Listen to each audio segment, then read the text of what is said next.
So many people think that eating cholesterol would raise your cholesterol. Makes sense. But it's not the big culprit. The main contributor to having high cholesterol is actually your fat intake, especially if you're eating the wrong types of fat in excess. So in today's video, I'm going to teach you the #1 change that you need to make to start lowering your cholesterol. And a little surprise here, but butter is actually not the main culprit to saturated fat intake in people's diets anymore. So stay watching to find out what is. And if you're new here, welcome. I'm Maria and I'm a board certified dietitian in Ireland and Bermuda. And this is part of a series of videos all about heart health and cholesterol. So make sure to check them out for even more cholesterol lowering tips, particularly the last video where I break down what healthy cholesterol levels look like. And make sure you're subscribed so you don't miss when any of the future videos are released.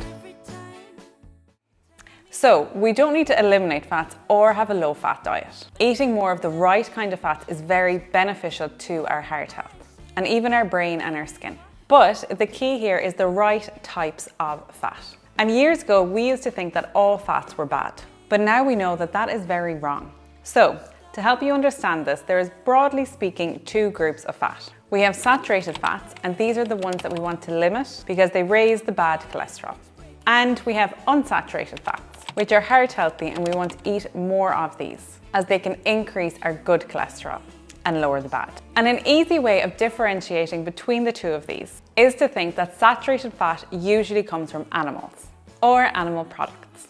So think of the visible fat that you would see on meat and your butter and your cream. Also, they tend to usually be solid at room temperature, like if you think of a block of butter. Then unsaturated fats usually come from plants, like your avocados, your nuts, your seeds, your olive oil, and these tend to be liquid at room temperature. So again, your olive oil and your rapeseed oil. There are some exceptions to this. So tropical oils like coconut oil and palm oil are actually a saturated fat, even though you might think it comes from a plant. And then the fat that we get from fish, omega-3s, is also a healthy unsaturated fat. I'm going to pause here to let you know about my free recipe ebook, which I've linked in the description box below, which you might find interesting if you're looking for some healthy recipe inspiration. I also have a cholesterol lowering course, which is launching soon. And as I'm a registered healthcare professional, it's reimbursable from most health insurance companies. And I have a link below so you can sign up to be notified when that's released. So let's take a closer look at saturated fat. When I ask people, where do we get saturated fat in our diet? 9 out of 10 times the answer is butter. And correct, butter is a saturated fat, but it's not the #1 source of saturated fat in our diet anymore, in the Irish diet anyway. By huge amounts, it's actually coming from eating out, takeaways, processed foods, and the kind of pre-prepared and packaged foods. There's a reason why these taste so delicious. The chefs or the food companies, they're not concerned about our health. Their job is to make the food as tasty as possible. And they're going to add lots of saturated fat to a meal to make it delicious. But it's not about cutting them out completely, it's just making sure that these aren't foods that you opt for 5 nights a week. And they are delicious, and we don't need to completely remove them. It's just about avoiding having too much. Saturated fat is also found in non-lean meat, particularly red meats like beef, and also lamb, pork, and poultry with the skin on. If you think of the visible fat that you would sometimes see on meat, that is saturated fat. And then processed meats like your sausages, your hams, your salamis, these also tend to be high in saturated fat.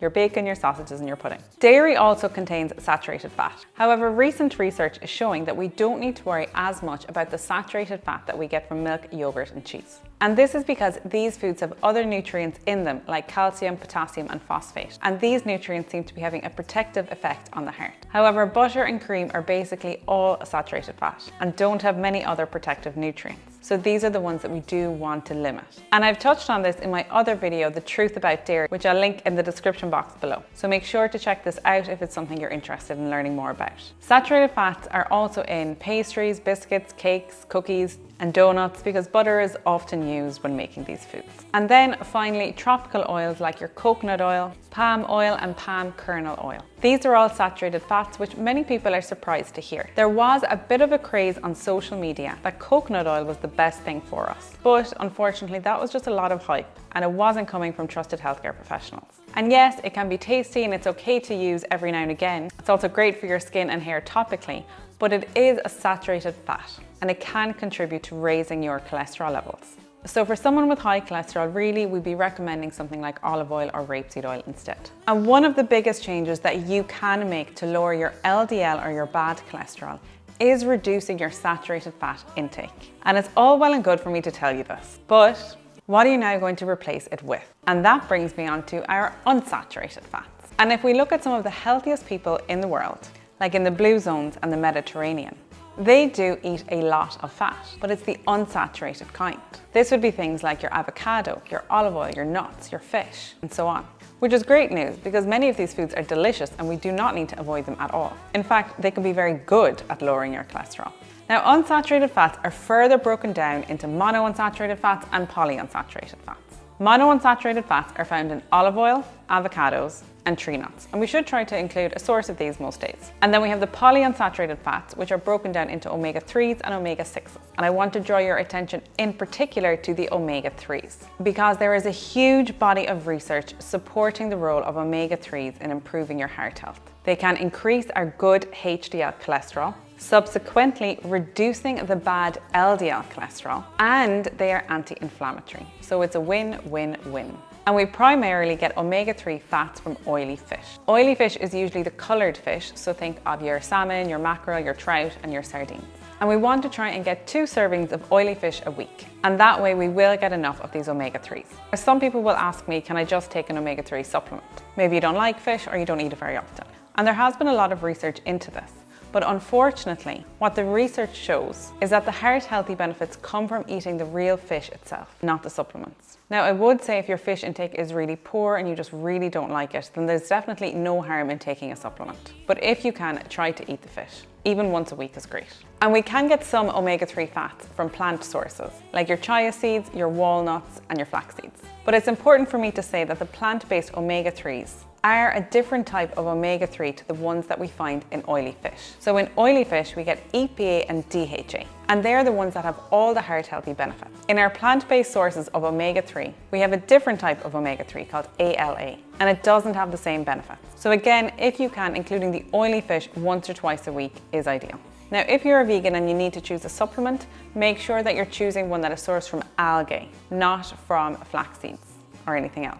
Because if it's sourced from algae, it will be able to have that EPA and the DHA that you want to be looking out for. So finally, we have trans fats, but we don't need to worry about them as much as we once did. So trans fats are created in an industrial process that adds hydrogen to liquid vegetable oil to make them more solid. And the primary source is in your processed food. You want to look out for partially hydrogenated oils on the label. And they are very unhealthy because they raise our bad cholesterol and they also lower the good cholesterol. But I don't want people to worry too much about them. Basically, what happened was that they were used a lot before the 1990s in foods like margarine, because we knew very little about them back then. But then research began identifying the adverse health effects of these trans fats. And then food legislation and labeling regulations had to change. So most countries have reduced or restricted the use of trans fats. So in the UK, for example, they make up no more than 1% of food energy. Now, hopefully you will have a better understanding on the role of fats in managing your cholesterol and your heart health. It can be quite confusing though, so please comment down below if you have any questions and I'll do my best to answer them for you. And you can also sign up to be notified about my cholesterol lowering course. My final point though is that we don't eat nutrients, we eat food.